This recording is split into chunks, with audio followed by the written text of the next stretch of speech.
Testosterone hormone ఉత్పత్తి చేసే cells మీద ప్రభావం ఎప్పుడు పడుతుందో ఈ టొబాకోది, అప్పుడు ఆ సెల్స్ ఏం చేస్తాయి, ఆ విష ప్రభావం వల్ల మీ హార్మోన్స్ తగ్గించేస్తాయి. అంటే ఈ male hormone game changer hormone తగ్గించేసి స్తంభన కామ కోరికలు తగ్గిపోతుంటాయి, నెమ్మదిగా పోతుంటాయి.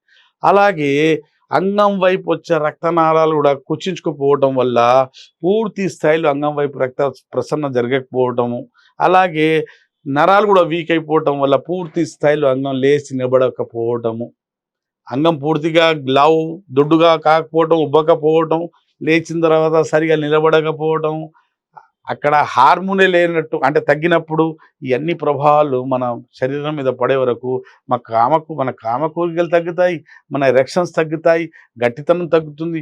అలాగే మన సెక్స్ టైమింగ్ కూడా తగ్గేసి సెక్స్ పరంగా మనం సామర్థ్యం తగ్గిపోయి మన సెక్స్లో అంటే మన భార్య దగ్గర లోపైపోతాం. దేనివల్ల? ఇగో ఈ వ్యసనం వల్ల, ఈ వ్యసనాల వల్ల. ఈ వ్యసనాలు ఆరోగ్యానికి మంచి కావండి. క్యాన్సర్ వస్తుంది, ఎప్పుడు వస్తుందో తెలియదు. ఫస్ట్ వచ్చేది అంగస్తంభన సమస్య అంటూ ఓ సమస్య వస్తుంది. అంగంలో స్తంభన తగ్గుతుంది, కామకోరికలు తగ్గుతాయి, అలాగే మీ కాన్ఫిడెన్స్ తగ్గుతుంది. కాబట్టి ఈ అలవాటు ఎవరికి ఉండి ఉంటే ఇట్లాంటి వ్యసనాలు ఫస్ట్ ఆపేయండి.